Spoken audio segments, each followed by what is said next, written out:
So lovely to be here with you, and I would love to talk a bit about localization Indeed. and about why it is you support it, how it relates to your research and experience. Well, there are many reasons, I think, why I think it's very important. And some of them are ones that you know so well, I hardly need to repeat them. Oh, but please do for anyone that's listening. But it is quite unsustainable for us to be growing vegetables thousands of miles away and then flying them here, or doing things like catching fish in the north and sending it to the southern hemisphere where there's cheap labour to have it filleted and then sending it back again. These are crazy. They're aspects of our common madness, I believe. And they have a number of other effects. Not only does it cause pollution, and it means things grown on a very large scale which depend on disturbing the natural order of the soil, polluting it with chemicals, and using heavy machinery in order to achieve an output that can be marketed across the globe. Not only is there that, but the impact on a local community.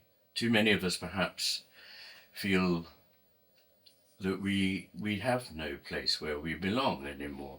We've been uprooted from the places where our kin came from, and we now find ourselves, as it were, put in pigeonholes somewhere in cyberspace, communicating with one another. But we really need to reconnect with the earth. I mean, that's a huge thing to say, but it's so important, and it covers an awful lot of things, as you know. It means finding again our sense of place in a community, making bonds with other people that we can trust, working alongside them, living alongside them, sharing our lives with them. And it also means being again close to the natural world, which is another enormous loss, a bereavement that we suffer, that we have not only been cut off from our birthplaces and the cultures that generated us, but we've been cut off from nature, which is our home. And it is not, by the way, the environment. It's a particular little thing I hate, is the environment, but it is not just something around you that just happens to be lying around, which is what environment means. I mean, that's a terrible abstraction. You might have a government department of something like the environment, but nature is the female principle, the goddess principle that gives us all birth. And we are part of it, we are in it, we are made of it, and we return to it. So each of these things, society and nature, we have a two-way relationship with, which I think we're losing. It's one in which there is reciprocity. We come out of society, which helps to make us who we are. We should give back to it, and the same is true of the natural world. So localization is not just something simple. It ramifies into many aspects of our well-being, physical, mental, and I think spiritual.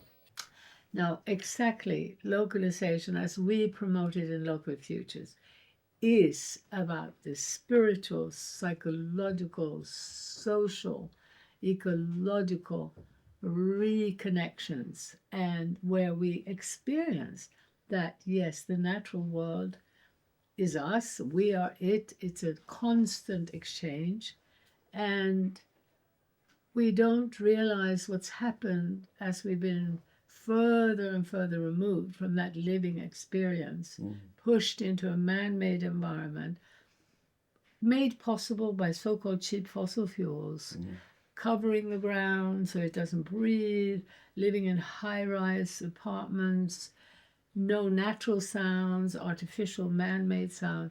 What that's done to our nervous system, what it's done to our way of breathing, to what is done to our hormones even. I mean, we are being transformed in a direction of greater and greater fear, anxiety, and deep neuroses and trauma, because it's unnatural at multiple levels.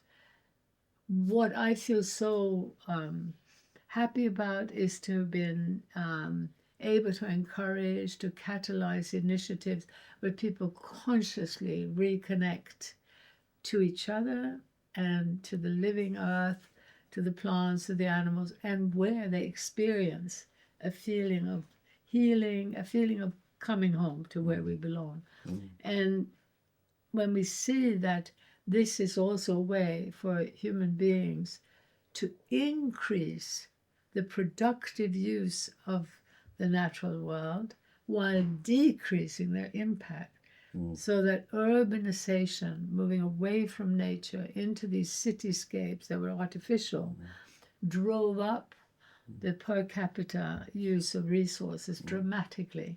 And as we encourage a localization movement where people in the city connect with nature around the city, where some people even choose to move out to smaller villages or towns, we're actually reducing our impact and simultaneously increasing productivity and space for wildlife, cleaning the water. There's just this remarkable win-win-win. Yes. And I would love you to perhaps say something about this whole process as it relates to your study of the right-left brain development and Yes. the connections that you see there.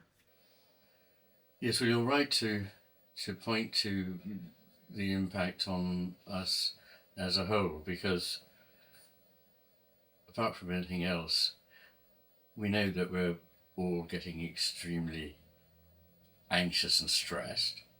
But there is also a rise in formally diagnosable mental illness, and this is almost unparalleled, and people now are much more likely to be unhappy than they were in previous decades. This is not just an impression, this is something we can measure. So all school children from the 1930s onwards in America were asked to answer questions about how they felt, whether they felt that life had a meaning or a purpose, whether they felt lonely, whether they felt anxious, whether they felt depressed. And we all think that life is so much better now, they must surely be much happier now. But it turns out that the actual, we've got objective data. The scores on these things show that children are now 5 to 8 times more ill than they were in the 1930s. So something we're doing is wrong. And I believe that, as you rightly point out, that my belief is that this is related to the way in which we use our brains. And in brief, we need to have use of both halves of our brain. But at the moment, we seem to be relying too heavily on the vision of the left hemisphere.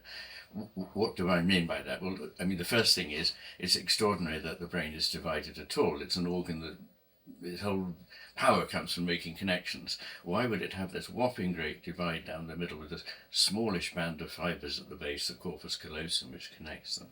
Only 2% of neurons actually cross that corpus callosum. And any neurons in one hemisphere are by an order of magnitude, that means by a factor of at least 10, more connected with other neurons in that hemisphere than ones in the other. So nature has made a division here. And it goes back as far as we know in brains and the ancestor of brains, neural networks in more ancient creatures. There is a division and there is an asymmetry.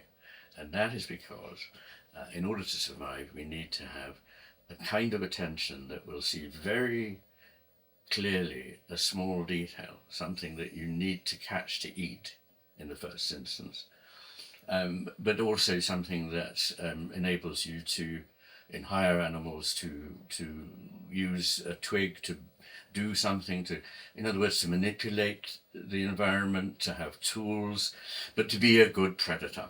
To be able to catch on to something. So your attention is always locking onto something that you already think you need and want.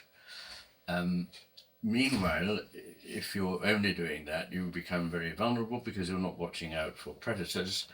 And so you need a quite different kind of attention, not just, of course, for predators, but also for your kin, for your mate, your family, as it were, your kin. But you need for that a different kind of attention, which is broad, open, sustained, and vigilant. And so nature has equipped us with these two areas that sustain consciousness, each disposed towards the world in a different way, one in a very narrowly targeted, precise way, and another enabling us to see the whole picture and the continuity through time of something. And this results, to cut a very long story short, in two kinds of a world. One is one in which we see bits that are isolated, static, decontextualized, abstract, and effectively inanimate. In the other, the right hemisphere, we see a world which is made up of things that are never isolated because they always are part of a network, they're connected to other things, they are never static but constantly changing and flowing. A lot of the things that we need to see here depend on the context, and therefore to have decontextualized something and abstracted it and categorized it is to have lost track of it. And so on the one hand, you've got this living, moving, changing, complex world with shades of meaning and the ability to understand things that are only implicit, like humor and metaphor, poetry, music, dance, all these things, better appreciated by the right hemisphere. And the left, very good at creating a map that will enable you to take control of the territory. We've become addicted to a form of action in the world which was the one that would enable us to get enough to survive, but no more than that. So it gets us stuff, and we keep noticing there's something missing. That's because we're not adequately engaging or listening to the right hemisphere, which is the one that sees the beauty, the goodness, the truth, these higher values than just those of utility. And so when we find that we don't know what the meaning is and we can't see these other values, we think it must be because I haven't got enough. So we go and get more. And so there is a vicious circle of a positive feedback loop. We feel that what we've got is worth nothing, but we've got so much. And yet there is nothing else because our right hemisphere is not, we're not listening to what it's telling us. But if we were to be more, we could calm down for a while, slow down, stop talking in our heads about the things that we know are important, but instead opened our minds in a meditative way to whatever it is that is there ready to be heard, we can hear a new message. So it's not, I'm not delivering, I don't want to give the impression I'm delivering a message that is not hopeful, because it's not that we've somehow lost something we cannot recover. We can actually recover it very easily. I sometimes give the analogy of the brain as being rather like a radio receiver, that you have a set and you listen to a couple of stations that you know you enjoy for a while, and then you find yourself only listening to one. It's not that the radio set has changed, it's you that has changed, and you can, whenever you want, open up the other channel. So that's what we, I think, need to do, is to understand that it's to do with the way we dispose ourselves towards the world and towards one another and towards the cosmos at large. And I think that, frankly, we don't any longer have the foggiest idea what a human being is and what we're doing here and how we relate to that world. So we abuse it.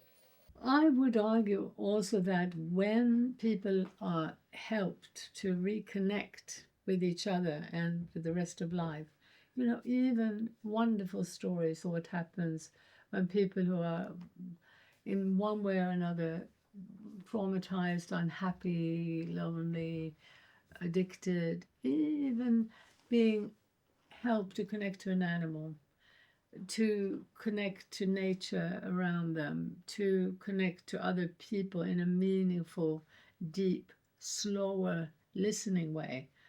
All of those connections wake up that channel of communication that will have an effect on the neurological signals. And you agree with that?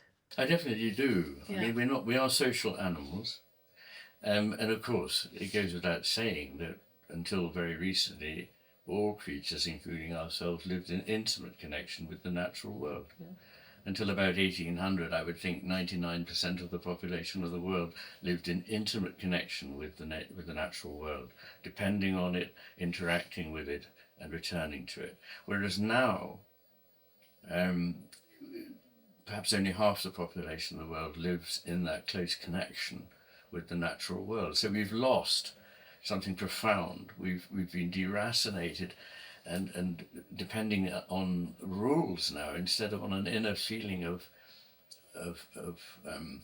belonging, of a sort of duty to those with whom we live. We no longer rely on inner drives to do the right thing, but now there's an attitude that if I can get away with it, if it's not actually illegal, then I'm going to do it for my own maximization of benefit. And of course, what's terribly sad is that you're deluded by getting and grabbing in this way. You will never become happy, but you will actually despoil the world and deprive people who really need those elements of material existence. You will deprive them of that. So it's a crazy situation we find ourselves in. And the answer is not just to do certain actions, I think, but I feel very strongly that it depends on a reimagining, a revisioning of what we are as human beings. We are not these squalid competitive apes. We are not bits of unmeaning material being flung around a pointless universe. We are naturally sociable. We naturally prefer to do good than not, in fact. Some very hard-nosed neuroscientists thought that they could prove that actually telling the truth, for example, was something we don't naturally do. But actually costs an effort. But what they found was that naturally we tell the truth, and it costs most people, unless we're psychopaths, quite an effort to lie. And over the history of evolution, we've been told that it's all about competition. But this is only half the story. Certainly competition plays a part, an important part, but so does cooperation. And in fact, those species that have been most successful in evolution have been those that learnt to cooperate. So we are not built just to compete. We're not built just to try and do the other person in the eye and get away with it. We actually thrive on growing ourselves, growing our souls through interconnection of life, interconnection with nature and interconnection with people. And I would say also, because we haven't mentioned this so far, but in connection, very, very importantly, most importantly, with the spiritual realm. Yeah, although, for me, the spiritual realm is the fabric of the unseen energetic webs of love and the connecting energy in the universe. And so that for me is the spiritual. It's not a different realm. It's the thread that connects the material and the immaterial.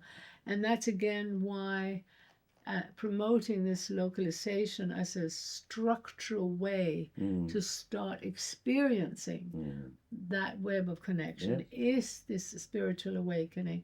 And so when we connect to life, to other human beings, to the plants, to the animals, to the water, to life, we reawaken in ourselves that experience of oneness. We encourage that active, conscious reconnection to others, to change the I to a we, and then in that we process together, learning to relate in a deeper, more meaningful, if you like, more spiritual, more loving, more compassionate, more listening way with one another, while also learning to listen to our gut. We're learning more and more about how the gut, how even muscles in our bodies have a memory. What do you say about this discovery that there is a memory in our muscles, that our gut has all this knowledge and memory and trauma, and I presume positive memories as well? How do you relate that to the left-right brain side of things? Well, just first of all, I'd like to say I don't think that we disagree about this matter of the spiritual being important. It's just that you were rightly emphasizing that it is never separate. It's not another realm. It is, when I say the spiritual realm, what I mean is that, as it were, we don't see an aspect of things. So if I see things in black and white instead of in color, it's not that the color resides in another realm. It's an aspect of the thing I'm not noticing, and it may be so much more vital than any color. So I think it is very important that we shouldn't think of the material realm and the spiritual realm as separate. I personally believe that matter is a phase of consciousness.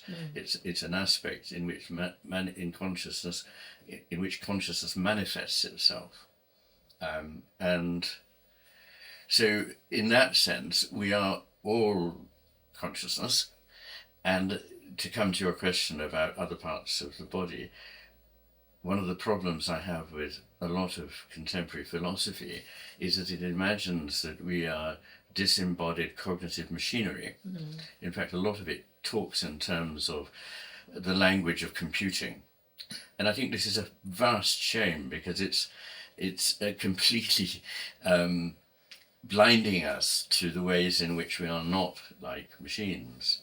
And if we go on talking like that, we will end up as nothing better than defective machines, because we can never do things that machines can do in an instant. But that does not mean that they're intelligent at all, never mind more intelligent.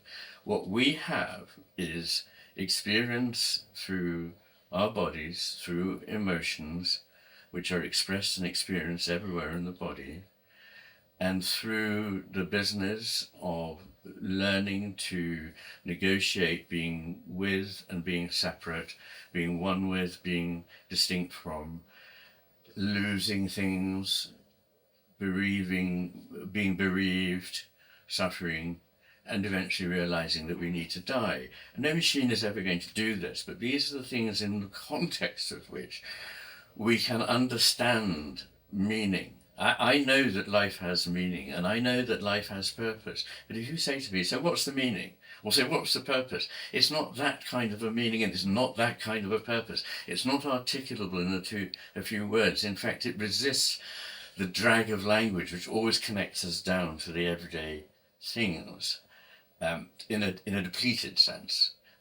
Words don't have to do that. Poetry manages to revivify language and take it back into a much broader context. But everyday commerce in prose language restricts the way in which we think, unless we're very, very skilled at using it.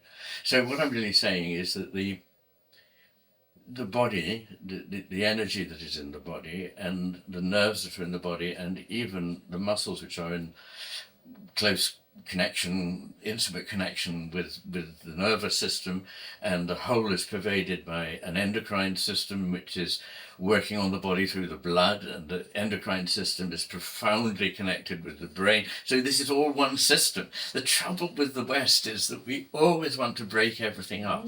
Now, I'm a great believer in making distinctions, but I'm not a believer in making absolute divisions. But just because we can distinguish A from B doesn't mean that they have to be sundered from one another and have no connection anymore.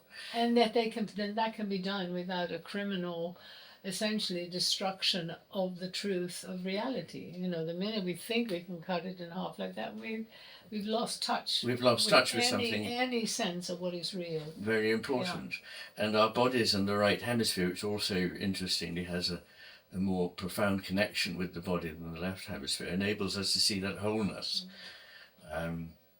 The right hemisphere, for example, has the body image in it. The left hemisphere doesn't. And the body image is not just a visual image of the body, but is an image in all modalities, taking in all the information from all over our body.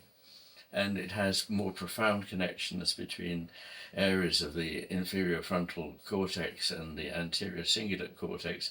Doesn't matter about the detail, but what that means is the place where higher cognition and emotion come together. And it also has more profuse connections with the autonomic nervous system, which governs and regulates the workings of the body. So on all counts, the right hemisphere is closer to this idea of us as embodied beings than the left, which is naturally all the time taking things out of context. And the biggest context here for us, the most immediate one anyway, is that of the body, which is not just a mechanism. To me, this leads us on very nicely to looking at how this sort of dangerous progression with the left brain leading the way is taking us towards embracing AI and now not only this totally disconnected human, but this belief that the entire world is going to be improved and a new metaverse reality. Please explain to our audience why this is so dangerous and why you have been brave enough to speak out against it. And I'm just so honored to be a friend and colleague of yours, such an important, respected voice on this. Well, whether that's so, I don't know, but I do feel strongly about it.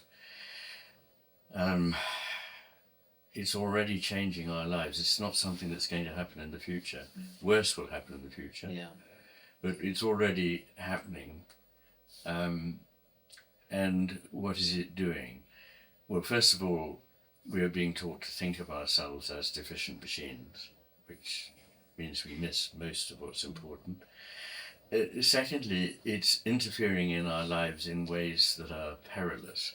In the first instance, it makes us open to state surveillance on a scale that is absolutely unprecedented, of course. And it cannot be guaranteed that this can only have benign consequences. Only a fool could imagine that, because of course governments won't always be, and aren't always, and already aren't always benign. And if you think about it, when Nazism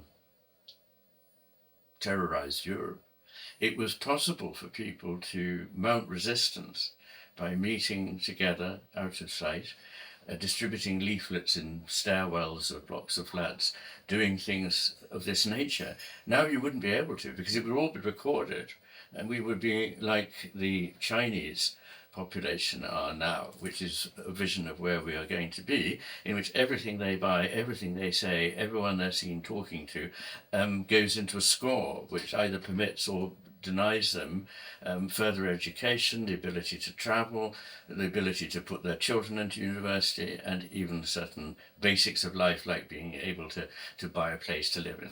So this is very dangerous. Also, it's having an insidious impact on life through the belief that we must control everything. Now, even if we were super wise, and I don't see any evidence of that, even if we were super wise, it wouldn't be good that we can control everything, because all that matters to us comes spontaneously and unpredictably. This is why we are quite different from machines. We have imagination, which can richly see and take something completely, the computer could search around all the data in the world. It could go to every Wikipedia page in the world, but it wouldn't see what, as it were, Einstein saw, or what any great innovator can see, or any great imaginative artist can see. So what we find, or what I find, I don't know whether that's your experience and whether that's the experience of viewers, but is that things that used to take up very little time now are eating into my time. And I first noticed this at the professional level when hospitals became computerized. And before they were computerized, nurses used to have a lot of time to keep an eye on patients on the ward, to go and talk to patients, sit on their beds, find out how they are. And this was a very human system, which also gave doctors important information, but also helped the patients.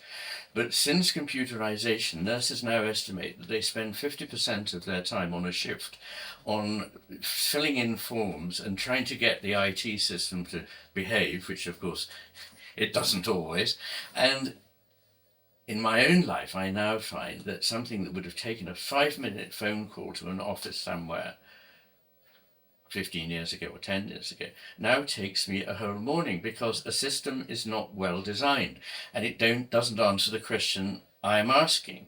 And it asks me questions to which my answer is, well, it depends what you mean by that, and it depends in what context and on what day and with whom.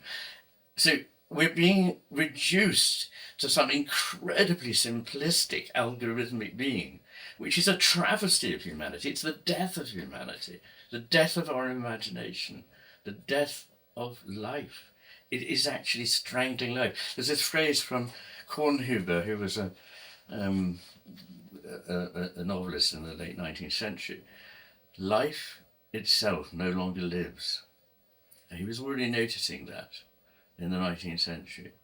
And I think this is really, really an important saying, that we have what was it?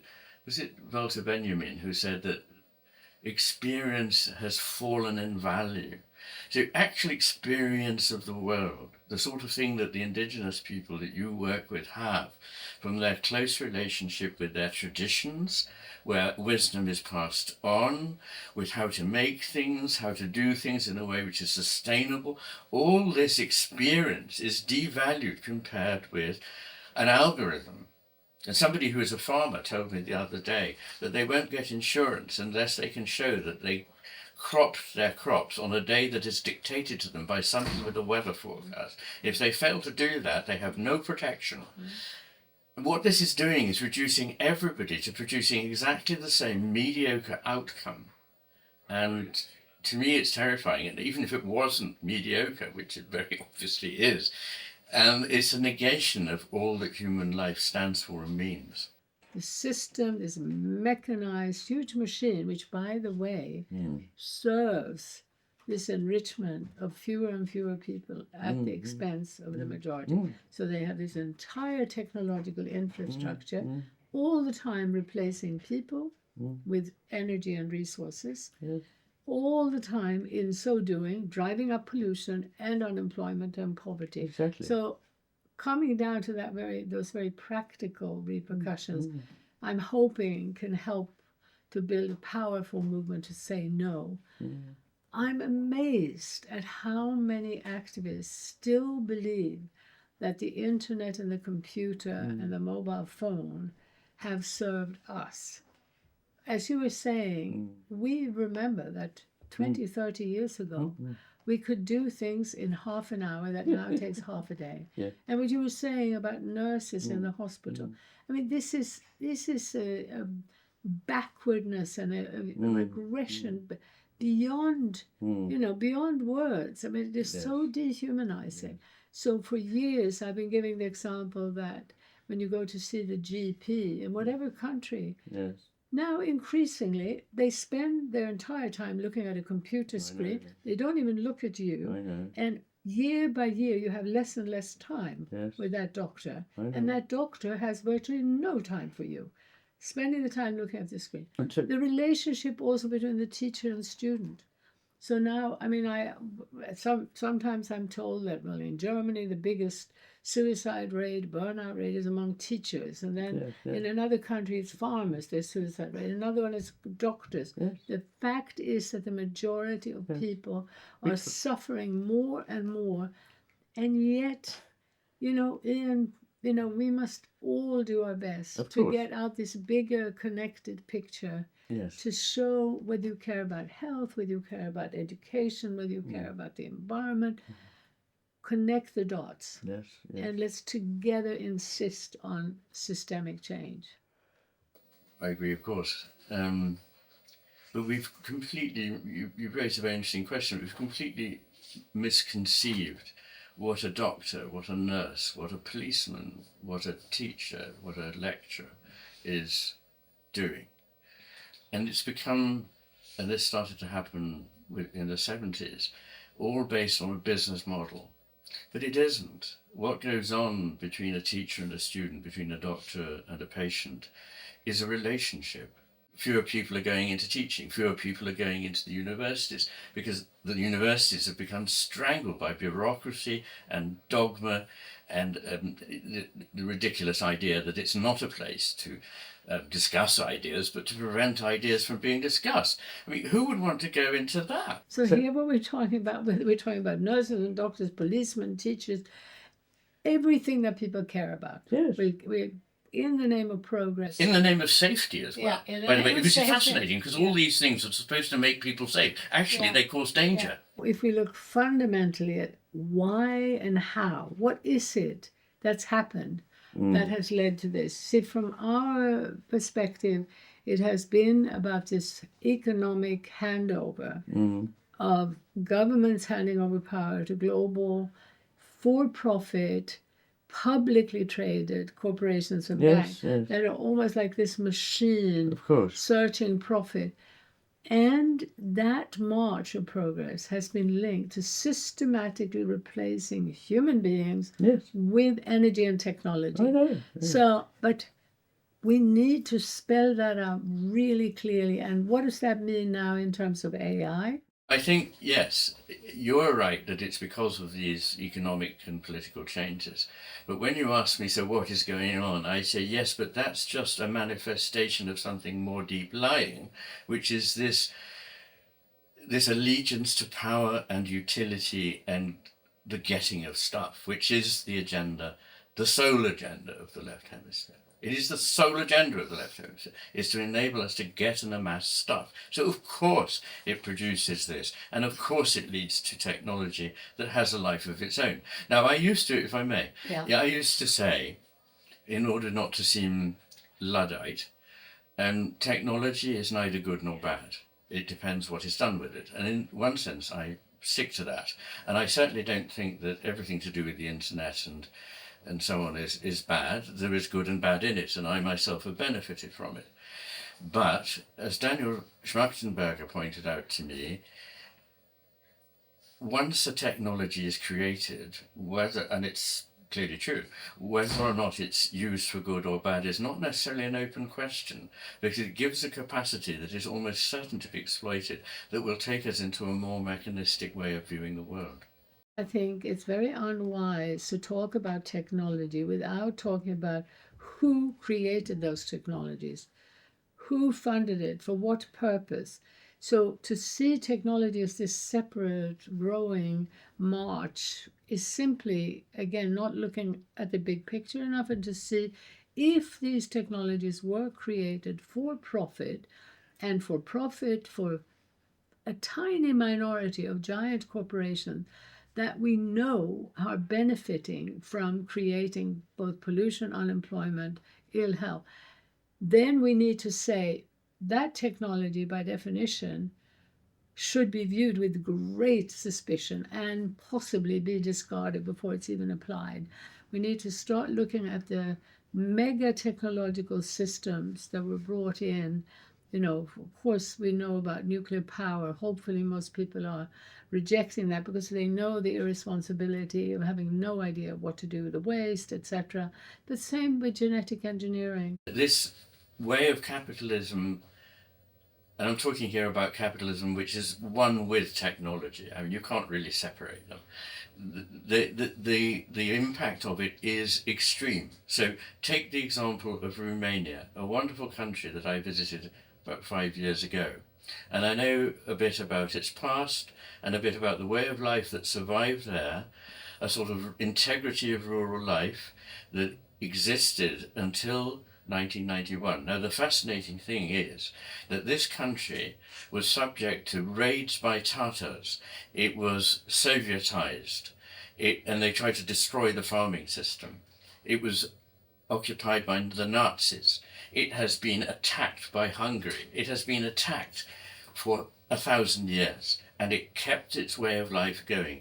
And 1991, the wall came down, and within a few years, the whole way of life was destroyed because suddenly the advent of Western television, advertising, which is based on cultivating greed and the desire to own more things and to see the old ways as kind of primitive. No, get this machine we're going to sell you that will do the job better. So it has a sort of life of its own which can't be reined in. We couldn't have said, no, Romania must have no capitalist influence, they mustn't have television from them. You cannot do this. And so there is something going on here which is bigger than us. And how we address that has to be by practical measures. But the most powerful one of all is the re-spiritualization, because when people see that what they're doing is attacking the very core of life and of the divine in them and in the cosmos, that they are doing something which is deeply wrong, that is against the goodness, the love that you talk about, that is the basis of everything that lives, then they may see that they need to change. The media promoted a lie.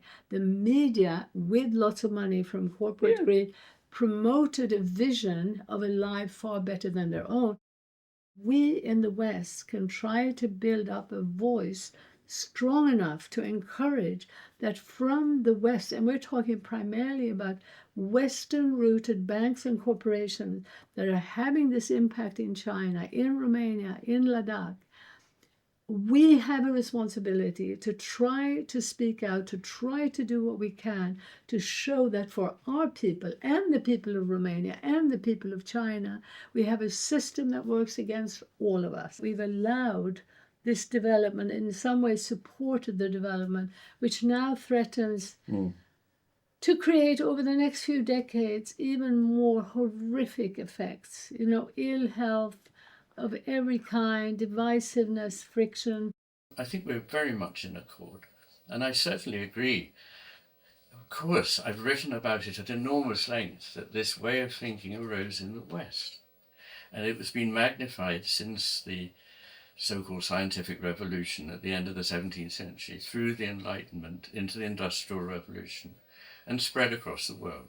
So I am one for taking responsibility. I see too many people ducking responsibility and always blaming some other factor. And it's not good enough for the Chinese to blame us either. I mean, they made the decision to do what they've done, and they must own their history. And I don't think you think that China has no impact on the Tibet and Ladakh and Sikkim, and that Indian civilization doesn't press capitalism on them and so forth. So it's not just coming from the West, because whatever it was that was bad in the West and originated in the West has now been taken on board and magnified. So I've always thought that we needed to learn from the East. At the end of the Master and His Emissary, I say, the East has this way of looking at things. There's much here that is wise that we could learn from them.